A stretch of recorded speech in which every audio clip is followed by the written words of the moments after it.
Amiga, as suas Bíblias, no livro do profeta Malaquias. Livro do profeta Malaquias, capítulo 2.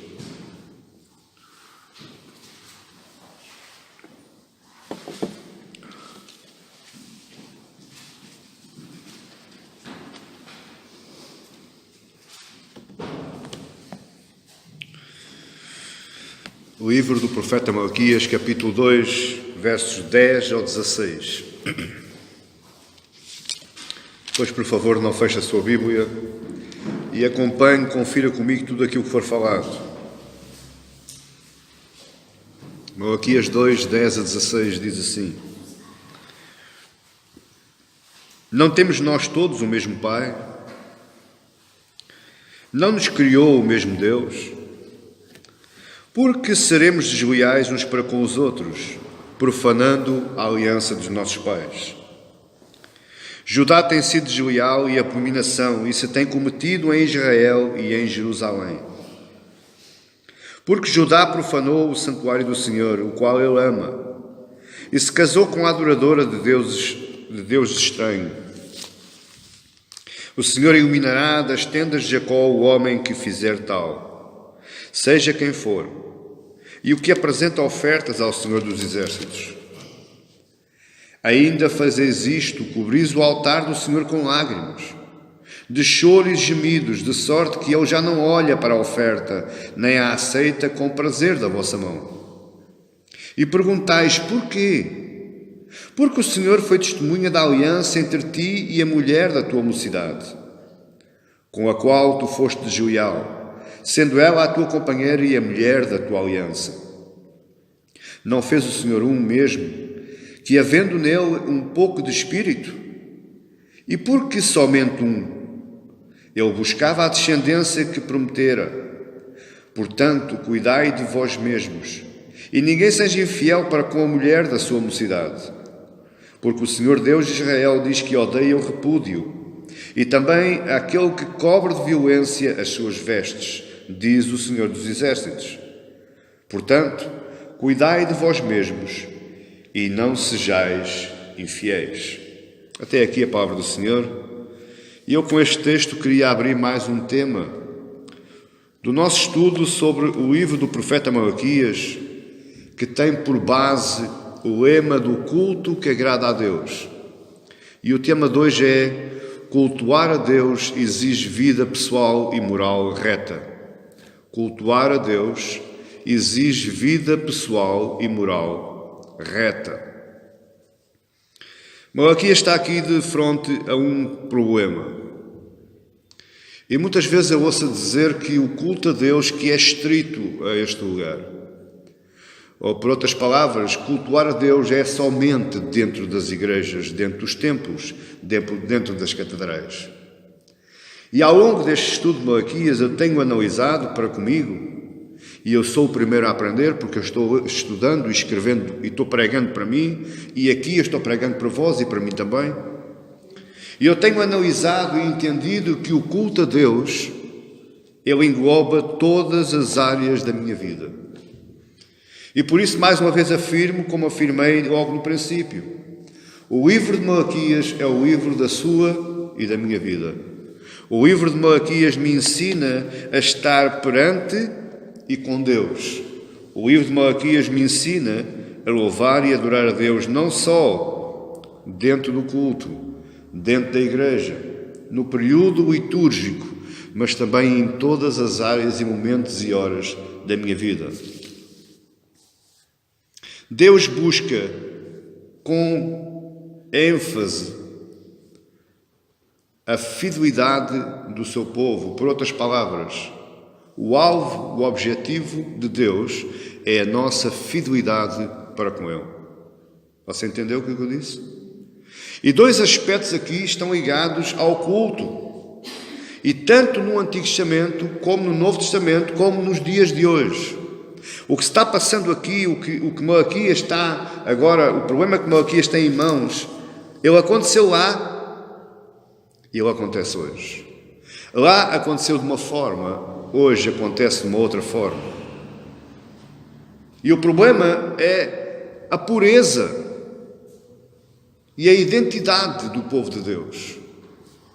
Meu amado irmão, eu não me apraz nada dizer, mas eu tenho que dizer: o povo de Deus está impuro e o povo de Deus perdeu a sua própria identidade.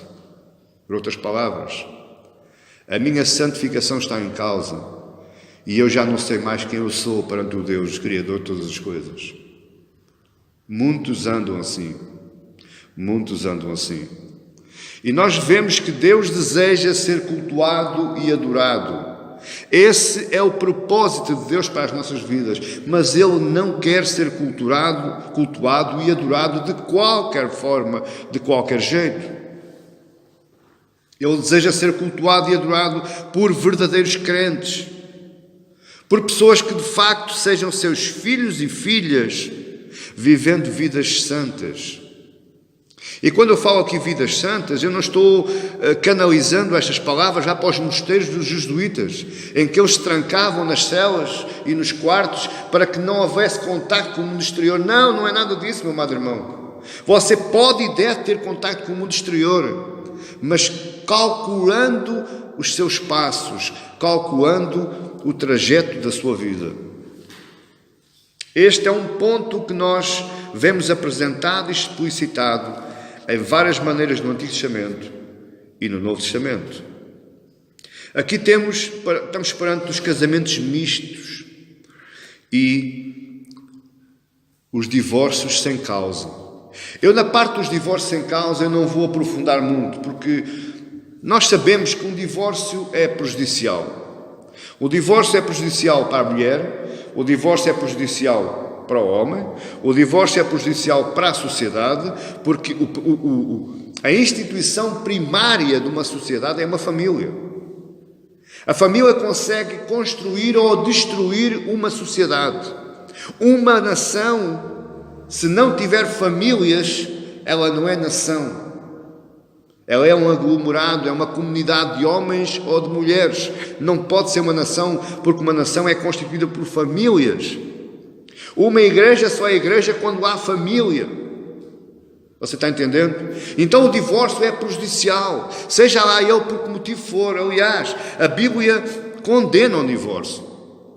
A Bíblia não é a favor do divórcio.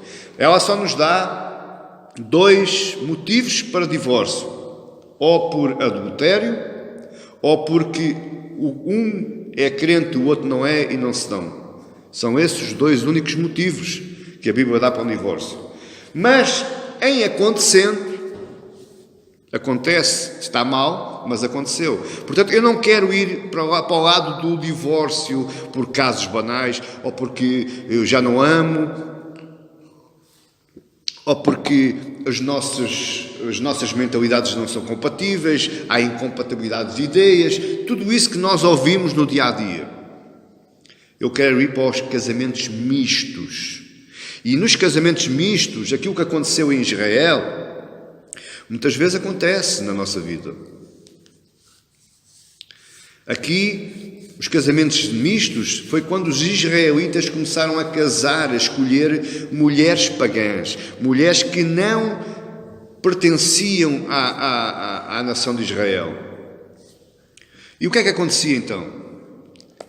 Essas mulheres, os israelitas, e isto aconteceu depois do exílio, porque antes do exílio não acontecia muito, porque o povo andava debaixo da lei, o povo andava mais ou menos dentro da lei. Porque lá em Deuteronômio, capítulo 7, acho que nós vamos lá ler, mas eu já estou a adiantar. Em Deuteronômio, Deus dá leis a Moisés e Moisés passa leis ao povo. E Moisés, antes de entrar na Terra Prometida, aliás, Moisés não entrou na Terra Prometida, quem entrou foi Josué, mas Moisés, fora do lado de cá do Jordão, ele reúne o povo e ele dá a lei para o povo. E ele diz: quando entrares na terra que o Senhor teu Deus te der, não escolhas mulheres de lá. Porquê? E nós hoje entendemos, ou vamos entender hoje, que Deus, aquele Deus cruel que as pessoas falam, Deus que destruiu nações, Deus que destruiu civilizações inteiras, desde homens, mulheres e crianças, porque é que este Deus fez isto? Para não contaminar o povo que ele escolheu. Ou seja, ele queria aquela terra que ele deu a Israel, mas ele queria aquela terra limpa, fora de contaminação tanto de etnia, tanto de raça, como de cultura, como de religião. Ele queria aquela terra limpa para aquele povo ficar limpo. Essa foi a ideia de Deus. Então a ordem era: não escolham mulheres e nem deem mulheres, filhas vossas a esses homens, nem vão buscar filhas deles. Até aqui você está a entender? Essa era a ordem de Deus. Mas agora aqui Malaquias aparece no pós-exílio, 100 anos depois de eles retornarem do exílio babilônico. E porquê é que eles começaram a se unir com mulheres estranhas? Porque o rei Nabucodonosor, quando ele vai e invade o reino do norte, ele retira as mentes férteis, as mentes iluminadas de Israel. Ele retira toda aquela classe que era inteligente, os doutores, os médicos, pronto, aquelas pessoas que sabiam, o caso de Daniel e os amigos, e coloca no lugar dos israelitas povos de outras nações. Para que é que ele fez isso? Em primeiro lugar, para destruir o povo, para destruir a raça, para destruir a cultura, para acabar com o culto. E aquilo começou num sincretismo, povos unidos com outros povos, culturas diferentes. Aí aparecem os samaritanos, que adoravam a Deus, mas não só, também adoravam outros deuses, mas isso é para outra altura. E agora Malaquias chega a Jerusalém, a Judá, e encontra homens que se estão divorciando das suas mulheres e que se estão juntando com outras mulheres que não eram israelitas. E essas mulheres se convertiam, ou seja, em vez de essas mulheres se converterem ao Deus de Israel, elas levavam para dentro das suas casas os deuses pagãos. E os homens, que são muito espertos, muito inteligentes, em vez de travarem essa iniciativa das mulheres, os homens iam na onda. Duas coisas logo. Separavam-se das mulheres, das suas mocidades, as suas verdadeiras mulheres, provocavam o divórcio, e ainda aceitavam os deuses pagãos das outras mulheres. E isto não é muito diferente, porque o rei Salomão fez igual. O rei Salomão era um homem muito inteligente, era tão inteligente que tinha 1000 sogras. E além de ter 1000 sogras, já é um caso de inteligência rara, ainda para agradar às 1000 mulheres, aceitava os cultos delas, porque no tempo do rei Salomão, para ele ser grande e expansivo em reinos, o que é que ele fazia? Ele casava com as princesas dos outros reinos, então unificava os reinos. Só que, em vez de travar o avanço dos deuses externos, ele, para agradar às suas mulheres, às suas 1000 mulheres, ele embranhava naquele caminho e cultuava também com elas. E isto era o que estava acontecendo, eram os maridos a agradar as segundas mulheres, frequentando os cultos e que elas ofereciam aos deuses pagãos. Com isto, o que é que acontecia? As famílias padeciam, porque a família dividia-se. Muitas dessas famílias já tinham filhos. Os filhos que eram criados nesse lar, nesse primeiro lar, ficavam divididos. E depois havia 2 religiões na família e 2 práticas religiosas na família. O pai seguia uma, que era a da amante, e a mãe seguia outra com os filhos, que era a de Deus, do Deus de Israel. Esta foi uma das causas que levou o povo de Israel ao cativeiro. Olhe bem, se o povo tivesse aprendido alguma coisa, ele sabia bem. Quando Malaquias começou falando, ele tinha que se lembrar que essa foi a causa que os levou ao cativeiro babilónico. E tudo isto trazia transtorno para a vida espiritual do povo. O povo não aprendeu. Mesmo sendo castigado com 70 anos, o povo começou a fazer a mesma coisa. Portanto, aqui Malaquias tem agora os divórcios sem causa e os casamentos mistos que acabavam de uma forma que Deus não aceitava o culto que lhe era prestado. Vamos falar um pouco dos casamentos mistos, e isto está enquadrado no texto que nós lemos, do verso 10 ao 16.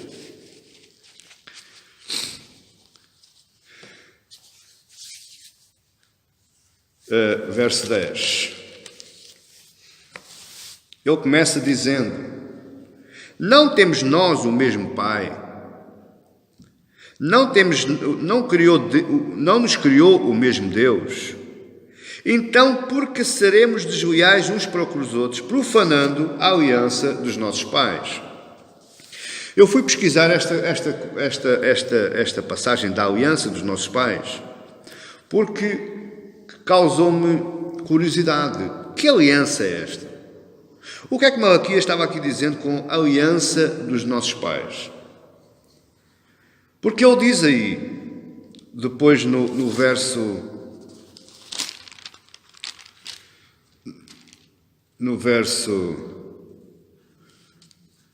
14, ele diz: o Senhor foi testemunha da aliança entre ti e a mulher da tua mocidade, com a qual tu foste desleal, sendo ela tua companheira e mulher da tua aliança. Mas cá atrás, no verso 11, ele diz: Judá tem sido desleal, a abominação se tem cometido em Israel e em Jerusalém, porque Judá se profanou o santuário do Senhor, a qual ele ama, e se casou com a adoradora do Deus estranho.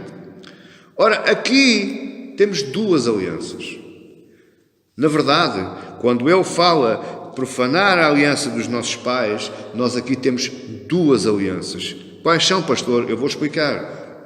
A primeira aliança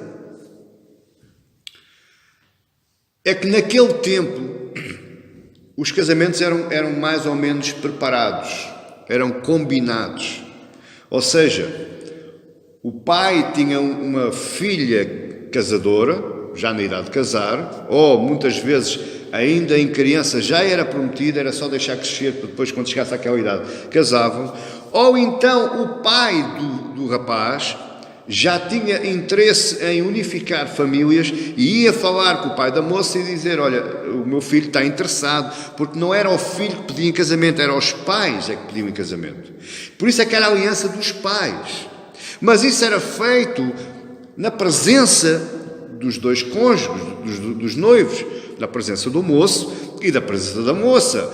E ambos concordavam, estavam presentes, assistiam ao acordo. Ora, ao quebrar essa aliança, ao fazer o divórcio, o que é que estava acontecendo? Estava-se a quebrar o pacto, o acordo feito pelos dois pais. Você está entendendo? Essa é a quebra da aliança dos pais. No momento em que eu decido abandonar a esposa para ficar com mulheres estrangeiras, o homem israelita estava profanando esse acordo que o pai da noiva e o pai do noivo fizeram. Esta é uma possibilidade da quebra da aliança, mas existe outra interpretação para a aliança dos nossos pais. É a aliança feita por Deus a Abraão, a Isaque e a Jacó. Que aliança foi essa, meu amado irmão? A aliança foi que ele disse, começou em Abraão, passou para Isaque e terminou em Jacó: da tua descendência farei uma grande nação. Como é que Deus faria uma grande descendência? Pela continuidade da família israelita. Amém? Você está entendendo? Então, se aparecesse alguém de fora, já não era da descendência de Abraão, era da descendência de Abraão e de mais alguém. Você está a entender agora? A aliança abraâmica quer dizer que da semente de Abraão, do ADN de Abraão, ele iria fazer uma grande nação, mas não podia passar. Por isso é que ele isolou, entre aspas, o povo de Israel, confinou à terra prometida para que ele não tivesse contacto com outros povos. O problema poderia ter corrido tudo bem. O problema foi a idolatria do povo. O problema foi o povo querer fazer mais que aquilo que Deus mandou. Deus queria fazer um povo exclusivo, um povo separado, um povo para Ele. Para quê? Para que daquele povo saísse o Evangelho pleno, puro, genuíno. Para que daquele povo puro, santo, escolhido, pudesse sair a salvação para toda a humanidade. O problema é que o descrédito começou em Israel, em Jerusalém. Em linhas gerais, o que é que Malaquias está aqui apontando? Primeiro, vocês quebraram a aliança dos vossos pais terrenos. Acordos feitos. Hoje nós vamos ao conservatório. Infelizmente a palavra hoje não vale nada. O aperto de mão hoje, o que é hoje verdade, amanhã é mentira. Mas naquela época, meu amado irmão, uma aliança feita, e sabe como é que eles travavam a aliança? Eles tiravam o sapato do pé direito e entregavam, trocavam o sapato um com o outro.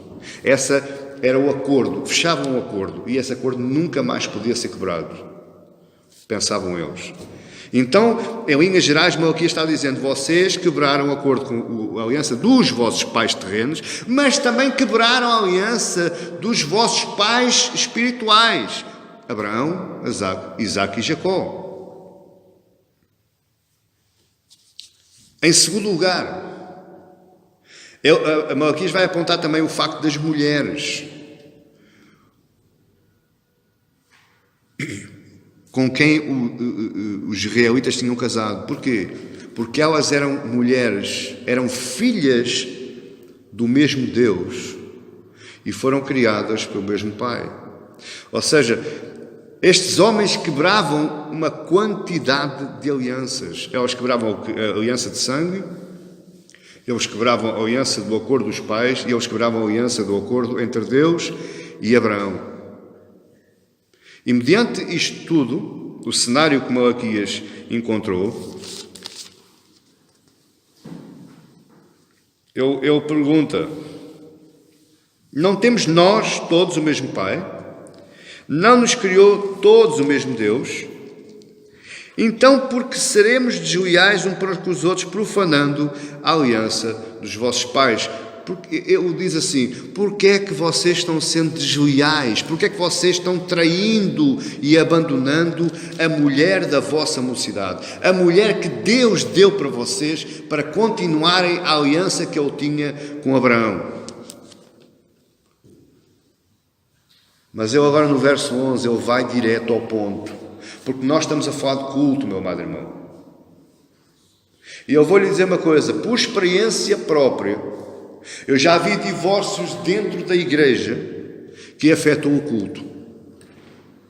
Como, pastor? Os elementos se separaram-se também da comunhão da igreja. Nunca mais entraram na igreja. E hoje são exatamente iguais aos outros que estão lá fora, ou até se calhar um pouquinho piores. Portanto, aquilo que acontece dentro da nossa casa, forçosamente vai afetar o culto. Ele vai afetar a nossa postura no culto. Malaquias agora passa a denunciar um erro de todo o povo. Quando ele fala Judá tem sido infiel, quem é Judá aqui? Judá é o povo de Jerusalém. E quando ele fala em Judá, ele não está a falar no Joaquim, no Manel e no Pedro. Não, ele está a falar em todo o povo. Ele está dizendo que uma abominação foi cometida em Israel, por Israel, contra o Deus de Israel. Judá profanou o santuário. E agora ele casou com a filha de um Deus estranho. Como é que Deus estava vendo este casamento? Qual era a posição de Deus na presença deste casamento? Com deslealdade, com infidelidade, com abominação.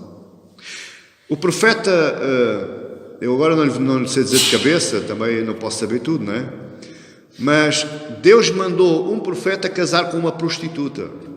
É, pastor? É. Para quê? Para mostrar ao povo de Israel como é que ele se estava sentindo. Porque ele chama a Judá, a Israel, a prostituta. É a minha prostituta. Veja bem como é que estava o coração de Deus. E porquê é que é abominação? Abra lá comigo em Deuteronômio 7.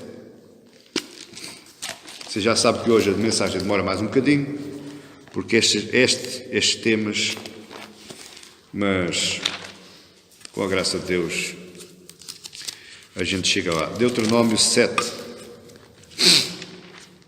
Leia comigo, Deuteronômio 7. Todo mundo abre a Bíblia. Verso 1 diz assim: Quando o Senhor teu Deus te introduzir na terra com a qual passas a possuir, e tiver lançado muitas nações diante de ti, os heteus, os girgazeus, os amorreus, os cananeus, os fariseus, os heveus, os jebuseus, 7 nações mais numerosas e mais poderosas que tu, e o Senhor teu Deus as tiver dado diante de ti para as ferir, totalmente as destruirás. Não farás com elas aliança, nem terás piedade delas.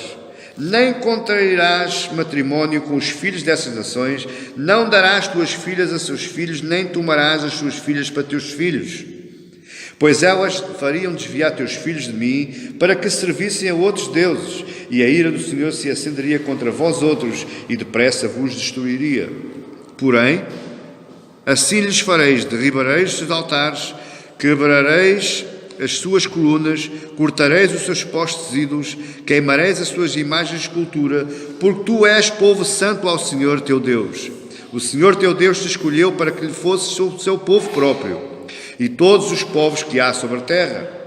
Não vos teve o Senhor afeição, nem vos escolheu porque fosseis mais numerosos que qualquer povo, porque eras o menor de todos os povos. Mas porque o Senhor os amava, e para guardar o juramento que fizera a vossos pais, o Senhor vos tirou com mão poderosa e vos resgatou da casa de servidão, do poder de Faraó, rei do Egito. Saberás, pois, que o Senhor teu Deus é Deus, o Deus fiel, que guarda a aliança e a misericórdia até 1000 gerações aos que o amam e cumprem os seus mandamentos, e dá o pago diretamente aos que o odeiam, fazendo-os perecer, e não será demorado para com o que odeia, prontamente lhe o retribuirá. Guarda, pois, os mandamentos, os estatutos e os juízos que hoje te mando cumprir. No verso 4 diz assim: Pois elas fariam desviar teus filhos de mim, para que servissem outros deuses, e a ira do Senhor se acenderia contra vós outros, e depressa vos destruiria. Veja como tudo está à volta da questão do culto.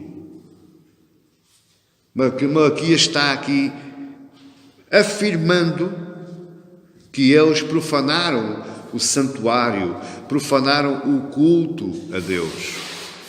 Note que o profeta ressalva que não se trata de um santuário qualquer. Deus não está aborrecido porque foi um santuário qualquer. Deus está aborrecido porque eles profanaram o santuário, o culto de Deus. E a ideia da profanação aqui é porque os maridos traziam as mulheres estranhas, as filhas do Deus estranho, para dentro dos cultos. Estes homens, meus amados irmãos, eles assistiam ao culto. À partida, o que é que você dizia? Não, eles estão assistindo ao culto. Eles estão na casa de Deus. Eles são frequentadores da igreja. Mas o problema está aqui, é que eles traziam as mulheres que não eram deles. As filhas do Deus estranho. As filhas dos povos que Deus abominou. E deixavam as mulheres deles em casa. Você pode dizer assim: pastor, mas a gente também traz amigos que não são da nossa igreja, muitos deles não são crentes, para dentro da igreja, sim. Mas eles não trazem culto de Deus estranho para dentro deste culto. Sim ou não? Eles estavam trazendo as mulheres em lugar das suas próprias esposas. Eles estavam ardilando para se separar das suas próprias esposas. E isto tudo acaba por afetar o culto. Porquê? Porque o culto é a expressão daquilo em que a igreja acredita e pratica. Por outras palavras, se eu aceito aqui adultério, se eu aceito aqui culto a deuses estranhos, O que é que eu estou dizendo? Eu estou dizendo que a igreja é sincrética e que aceita tudo e qualquer coisa. Por outro lado, se eu fizer isso, você acha que Deus aceita a oferta do povo? A oferta do louvor, a adoração, a oração, a oferta monetária. Você acha que Deus aceita isso? Você acha que Deus está no momento da palavra? Não. Porque Ele está aborrecido. A palavra aborrecido quer dizer está abominado, está com nojo. É quando Jesus diz lá na carta das 7 igrejas, apetece-me vomitar. Não quero saber de vocês. Ele diz, o Senhor iluminará das tendas de Jacó, está aí no verso 12. Todo o homem que fizer isso. Ele iluminará. Você sabe o que é que quer dizer a palavra iluminar? Sabe o que quer dizer este verbo? Destruirá, acabar com ele. Ele eliminará das tendas de Jacó o homem que fizer isso, seja quem for. E o que traz ofertas ao Senhor dos Exércitos.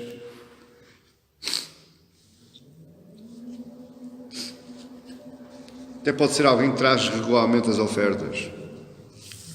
Eu tive um irmão nosso que me dizia assim, pastor, eu sou dizimista. Como quem diz, eu tenho um lugar de destaque na igreja, eu sou dizimista, eu tenho uma posição. Só que depois, olhando para a vida dele, o dízimo, o caráter do dízimo, ele perde-se. Porque o dízimo é trazido como agradecimento pela graça que Deus tem connosco, que nos permite ganhar o nosso sustento. Esse é o caráter do dízimo.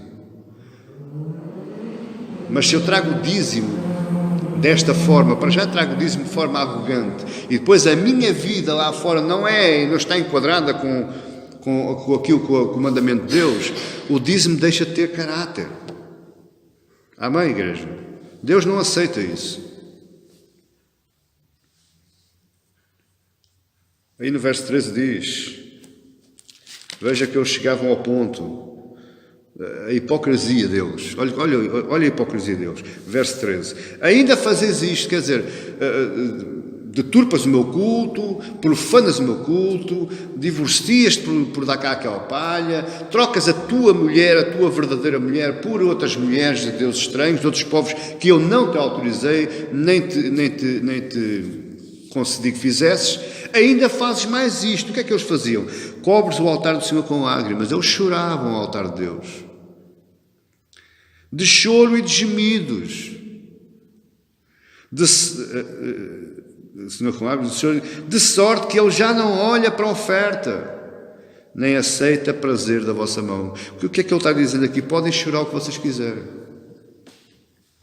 podem trazer as ofertas que vocês quiserem, podem trazer os dízimos que vocês fizerem. Se a sua vida não for reta, eu não estou de acordo contigo. Oh, meu amado irmão, que tristeza. Que tristeza. Você já imaginou você vir cultuar a Deus e se você pudesse ouvir a Deus dizer, eu não aceito o teu culto, vai para casa. Vai para casa, homem, vai para casa, mulher, porque não dá certo. Enquanto não endireitares a tua vida, não dá certo. Eles estavam desobedecendo a Deus, fazendo o que sabiam que não era certo, porque eles não eram ignorantes, eles sabiam que aquilo que estavam fazendo era incorreto. Uma coisa é fazer sem saber, uma coisa é fazer pela ignorância, porque não tem conhecimento. Outra coisa é saber o que estão fazendo, eles sabiam. Todo o povo sabia que ao escolher mulheres estranhas, estavam desobedecendo a Deus. E depois dizem, ó Deus, ó Senhor, por que não me estás ouvindo? Por que não me respondes às minhas orações? Por que é que não me abençoas? Olha para a minha vida, Senhor. E Deus deve estar lá de cima a dizer, olha para o culto que estás a prestar. Oh. Amém, igreja? O povo desobedecia a Deus e ainda tinha coragem para fazer isto. Existe uma relação muito estreita entre a minha vida e o culto que eu presto a Deus e o culto que Ele aceita. Ou seja, para você perceber, o meu culto é o reflexo da minha vida. E mediante o reflexo da minha vida, assim ele aceita ou não aceita. Independentemente, meu amado irmão, de como você esteja vivendo. Se você está a viver bem, se você está a viver mal, se você tem necessidades, se não tem necessidades. Independentemente disso, Deus não olha para isso. Independentemente se você traz muita oferta, pouca oferta. Independentemente se você canta bem ou canta mal. Independentemente se você é mais perceptível à palavra ou menos perceptível, Deus não se importa com isso. O que Ele se importa é com o que você traz no seu coração para o culto. Isso é que Ele se importa. É disto é que Ele está a falar. É disto é que Ele está a falar. Não vale a pena nós trazermos oferta, não vale a pena nós fazermos nada para Deus, não vale a pena nada, porque se a nossa vida não estiver enquadrada, algo vai se passar. E o que é que vai passar? O culto não passa, o culto não... Ele diz, eu não aceito o culto de vocês. Podem chorar, podem berrar, podem pedir o que vocês quiserem. Eu não aceito. Aliás, a palavra de Deus diz, ai se o meu povo me escutasse e me adorasse. Porque é que Deus está dizendo, ai se o meu povo me escutasse e me adorasse? Porque o povo não estava a escutar nem a adorar. E ele depois vai dizer, ai se o meu povo me escutasse e adorasse, comeriam o melhor desta terra. É caso para nós pensarmos, todos nós pensarmos, porque é que algumas coisas nos acontecem na nossa vida? Porque nós estamos fora da proteção de Deus. Porque Deus não está agradado connosco.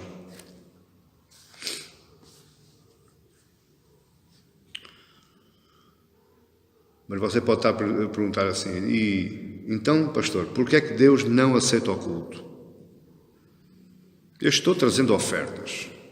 Eu estou aqui, eu saí da minha casa, eu dispus-me a vir. Eu o louvo, eu adoro. Porquê é que Deus não aceita? Neste caso aqui, específico no texto, a resposta está no verso 14.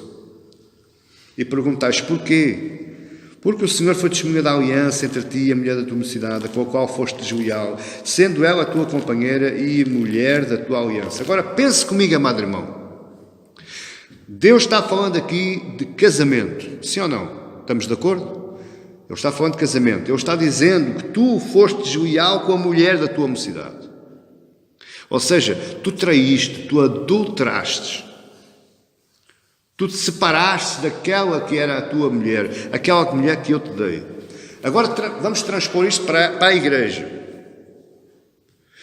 Nós somos a noiva de quem? De Jesus. Então quando nós traímos, quando a nossa visão quando a nossa vida está adorando outro Deus que não é Cristo, as riquezas, a família, o emprego, o descanso, o prazer, o lazer, por aí fora, isso são todos deuses, meu amado irmão. É tudo deuses. Quando nós estamos a colocar outras coisas em primeiro lugar que não é Deus na nossa vida, o que é que nós estamos a fazer? A trair, a adulterar. E estamos a trair quem? O nosso noivo, a Cristo. E ainda por cima estamos a trazer para o culto do nosso noivo os outros deuses. Você está a ver como esta palavra se enquadra na nossa vida? Está a ver como é que Deus está falando connosco hoje?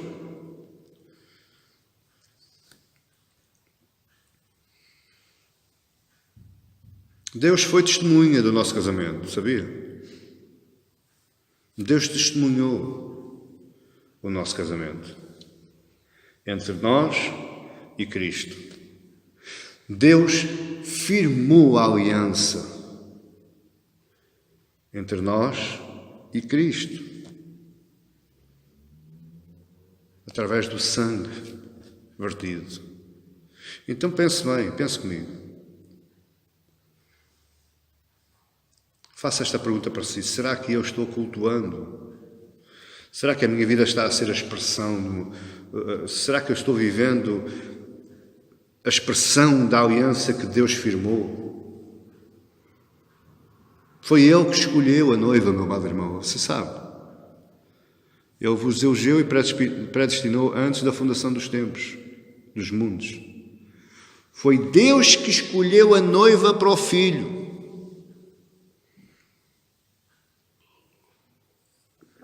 A pergunta é: que tipo de noiva estou a ser eu? Que tipo de mulher estou a ser eu? Uma filha de Deus estranho?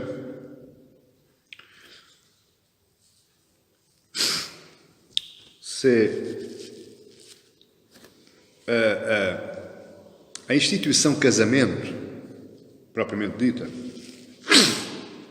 e é por isso é que eu já vi muitos casamentos e às vezes os pastores e os padres vão buscar com cada texto na Bíblia que é de bradar aos céus. Há textos na Bíblia que não têm nada a ver com o casamento. Mas porquê é que eles fazem isso? Porque não existe a instituição casamento na Bíblia. Mas pela Bíblia, pelas palavras da Bíblia, nós vemos que o casamento é algo muito sério. Casamento que Deus dá muito valor e muita atenção. Há muitas pessoas que... Por isso é que, meu amado irmão, que eu digo, este estudo que nós estamos fazendo do Livro de Malaquias não é um estudo fácil. Não é um estudo fácil para eu pregar. E não é um estudo fácil para quem me está a ouvir lá em casa e aqui. Não é fácil. É um livro extremamente duro, porque ele mexe em todas as áreas da nossa vida. Aliás, se você quer que eu lhe diga, o catolicismo romano, ele, se pudesse tirar o Malaquias da Bíblia, eu tirava. Se o catolicismo romano pudesse arrancar estes 4 capítulos da Bíblia, eles tiravam. Porque eles não gostam de Malaquias. Porque Malaquias toca nas feridas todas, nas chagas todas. Malaquias coloca a público todas as asneiras e idolatrias que eles fazem. Tudo aquilo que o povo de Israel estava aqui fazendo, o catolicismo romano faz. Mas não é só o catolicismo romano. É também o evangelista, o evangélico. O evangélico está adulterando hoje como o povo de Israel estava. E hoje os evangelistas, os pastores evangélicos, eles só se interessam de Malaquias 3:10. E o resto? Porque Deus está a ordenar que vocês ofertem e dizimam. Pois é, e o resto? É que Deus não se importa nada com o seu dízimo nem com a sua oferta. O dízimo e a oferta é a expressão do meu amor, da minha gratidão por Ele. Não é porque eu preciso do meu dinheiro para nada. O que Ele quer é o meu coração adorador. Aí sim. E todo o livro de Malaquias fala de coração adorador. Nós assumimos um compromisso. Um compromisso com Cristo. Quando você abriu a sua boca e diz: Senhor, entra no meu coração, faz de mim, eu te faço como meu Senhor e meu Salvador, eu te aceito como meu Senhor e meu Salvador, como o único e suficiente da minha vida, você casou com Cristo, você firmou a aliança. Então essa aliança tem que ser perpetuada.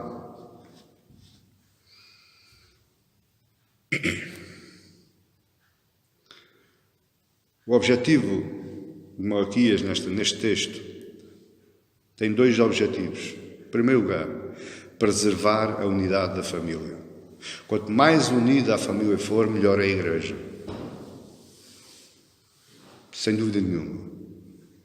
Você há de reparar que, por exemplo, aquela irmãzinha que o marido não acredita e então a irmãzinha vem sozinha para o culto. Essa irmã, mais culto, menos culto, está sempre chorando. Porquê? Por causa da solidão. Ao passo que você vê o irmão e a irmã casados, os dois, ali juntinhos, com a mesma Bíblia, até metem a Bíblia ao meio, repartem a leitura da Bíblia entre os dois. É uma alegria ver a expressão das caras deles. Deus não faz nada ao acaso.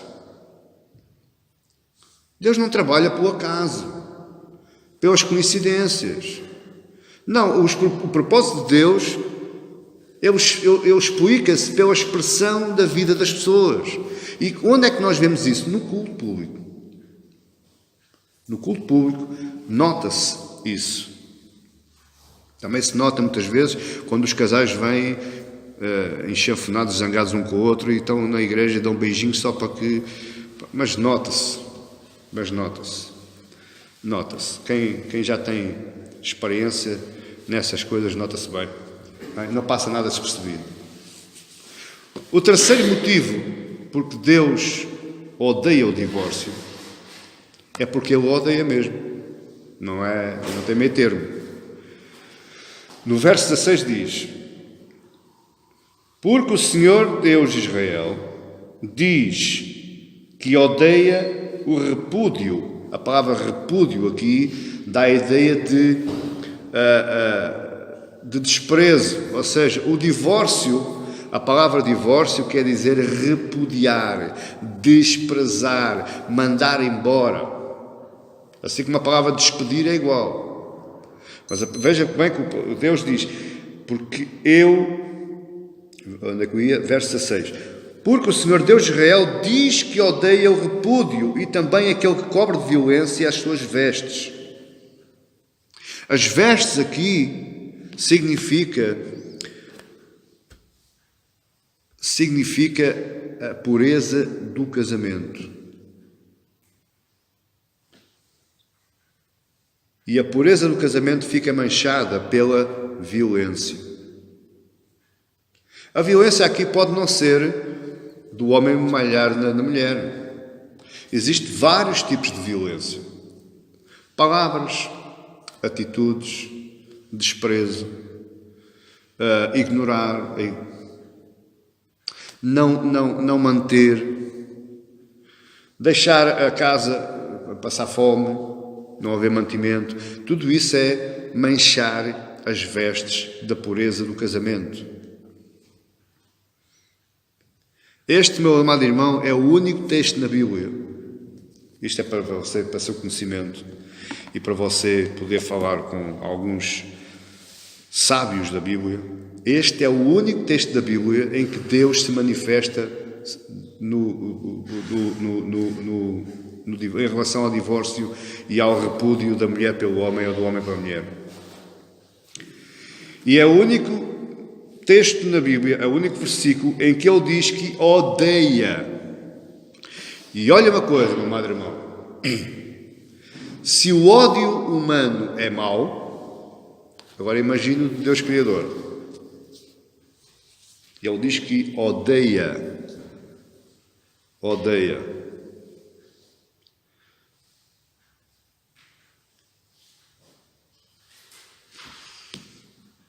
Mas há aqui uma pergunta pertinente. E tem gerado vários comentários, várias polémicas.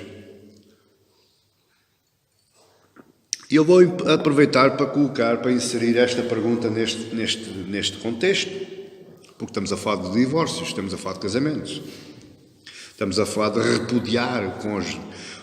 E aqui o pecado, o erro é tão grave ele repudiar ela como ela repudiar ele. Não há cá meios termos. Aqui não há machistas nem feministas. É tudo igual.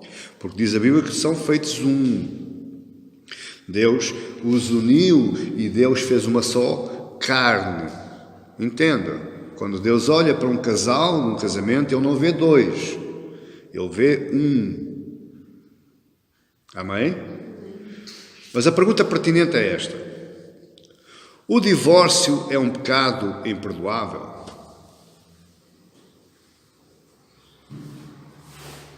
Será que porque eu me divorciei, será que Deus não me perdoa? Será que há perdão para o divórcio? Claro que há perdão. A Bíblia diz que até o maior assassino tem direito ao perdão. Portanto, existe perdão para o divórcio. Se houver fruto de arrependimento, se houver arrependimento profundo, embora se calhar já não haja volta atrás, mas já está feito, foi efetuado, mas eu me arrependo perante Deus, Ele é fiel e justo para me perdoar todos os pecados.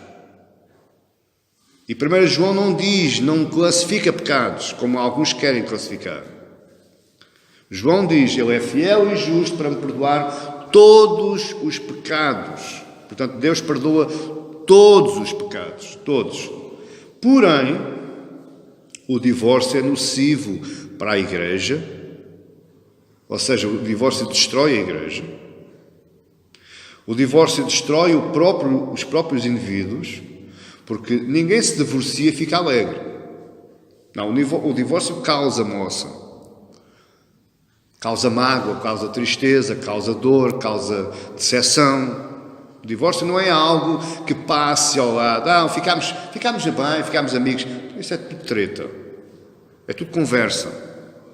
Porque existe sempre algo de mágoa ali. Existe sempre algo que os separou. Portanto, ele é nocivo para a igreja, porque ele causa moças na igreja, e às vezes moças irreparáveis. Ele causa moças nos indivíduos, mas acima de tudo, meu amado irmão, ele causa moças na família. O meu filho aceitou bem. É mentira. É mentira. Você não está na cabeça do seu filho, nem da sua filha, para pensar a falta que faz a companhia dos dois, a presença dos dois. Mas ele é mais ligado à mãe e ao pai. É mentira. Haverá alturas em que ele se vira para a mãe e haverá alturas em que ele se vira para o pai. E na falta de há uma falha. Existiu algo nocivo. O ácido destruiu, consumiu. O que estava acontecendo nos dias de Malaquias é que os homens estavam abandonando as suas mulheres para se casarem com outras. Malaquias fala de homens abandonando as mulheres. Possivelmente também haveria mulheres, mas a mulher lá naquele tempo não. Hoje é que é tudo para a frente, a mulher já manda mais que o marido, não há problema nenhum. Está-se bem em pé da igualdade, temos os mesmos direitos, mandamos os dois na mesma coisa e a coisa vai assim. Mas uma pergunta que eu faço, será que estamos vivendo num momento diferente hoje? Será que não acontece o mesmo nos nossos dias?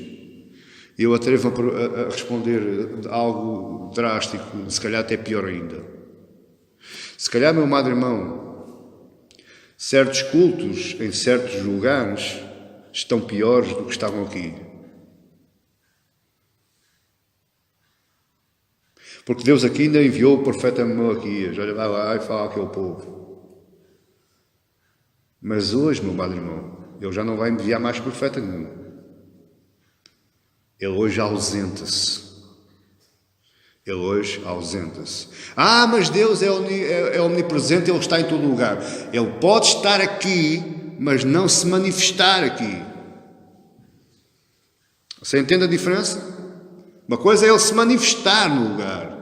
A outra coisa é Ele estar no lugar. Eu sei que Ele está aqui. Ele é Espírito. Ele está em todo lugar.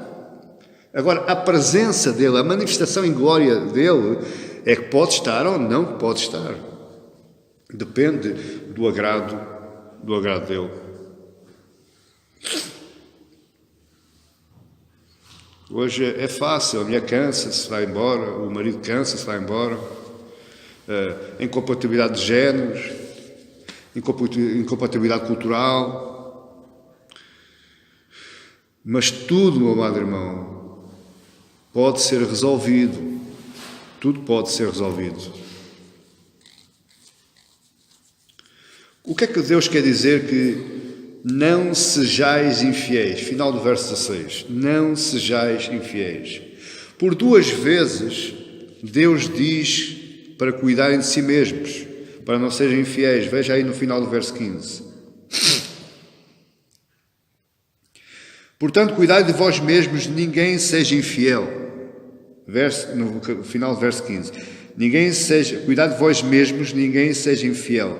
Final do verso 6, cuidai de vós mesmos e não sejais infiéis. O que é que significa isto?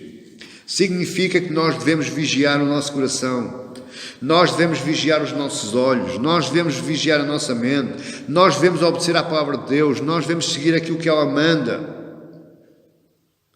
Nós devemos ser, de facto, Eu agora falo para os homens, o cabeça do casal, o cabeça do lar. Nós devemos, falo para os homens novamente, amar a mulher como Cristo amou a igreja.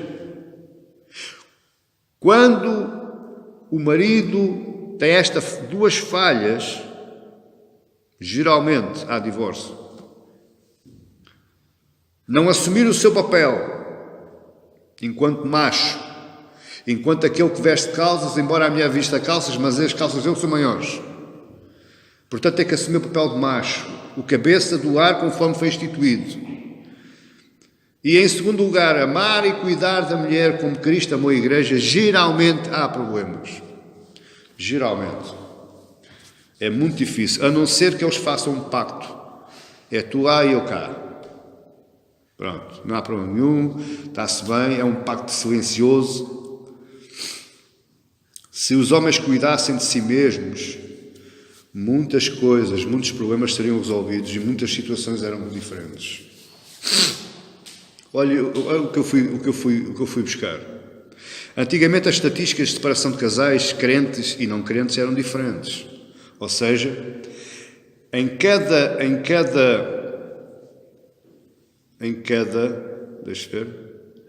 5 casamentos entre não crentes,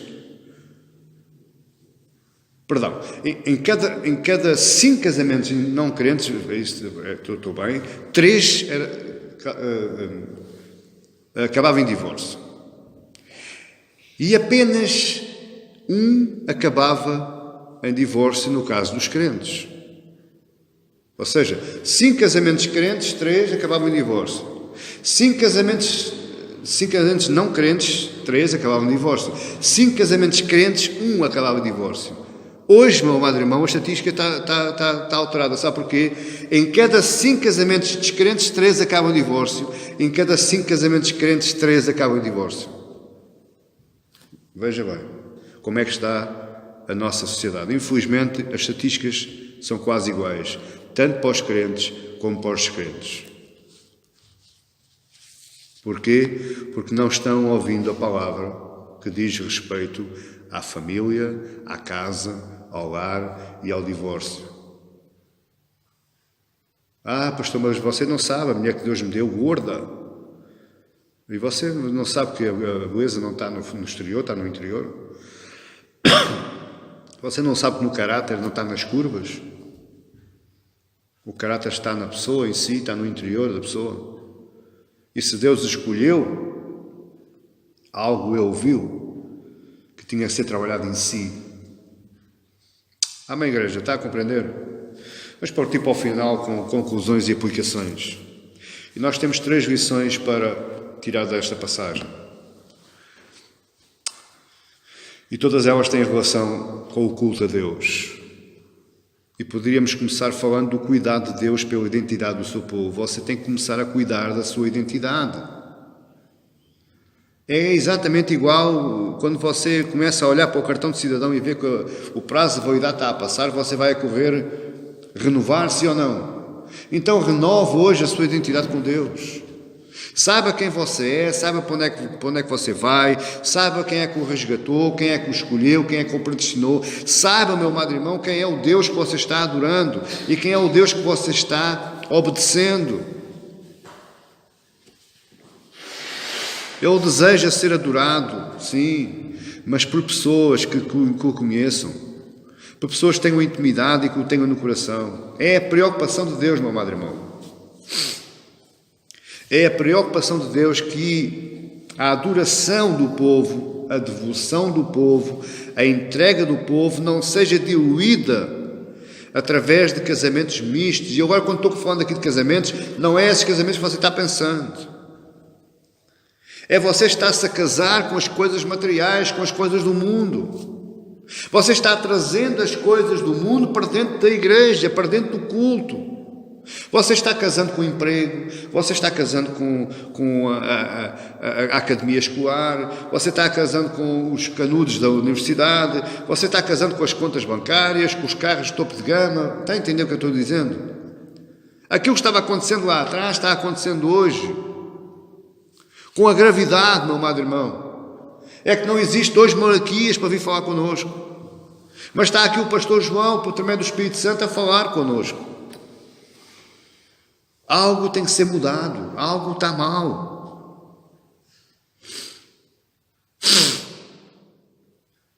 É a igreja que perde, é o culto a Deus que perde, são as famílias que perdem, os filhos crescem em lares divididos, sem paz.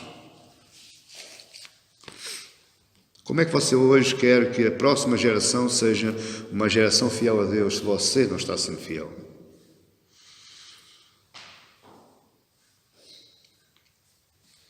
Essa era a preocupação, a primeira preocupação de Deus em relação ao seu culto e a identidade do seu povo, enquanto povo de Deus.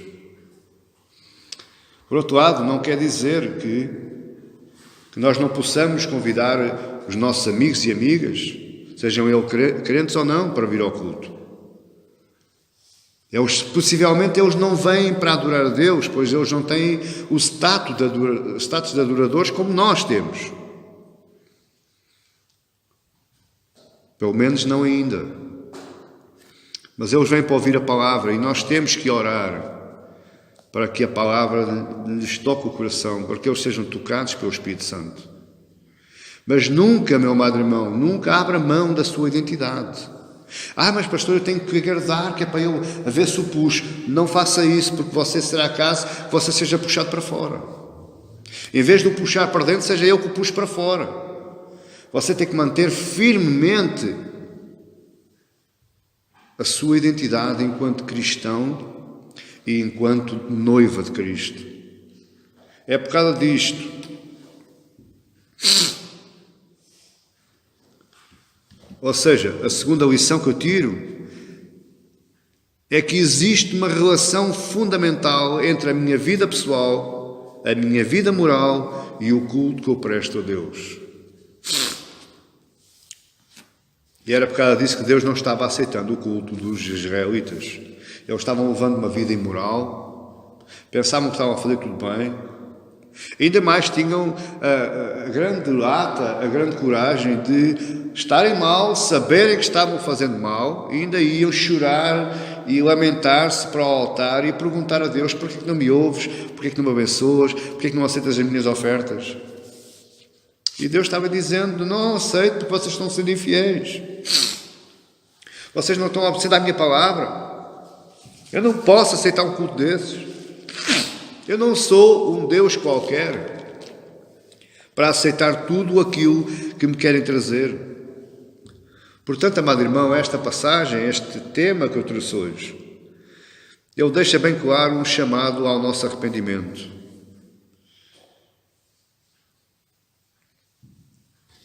Para que o povo de Deus purifique os seus caminhos, conserte as suas vidas e traga um culto a Deus verdadeiro. Esse é o convite que esta passagem de Malaquias nos traz. Arrependimento. Arrependimento. É isso que Deus nos está falando hoje. Arrepende-se.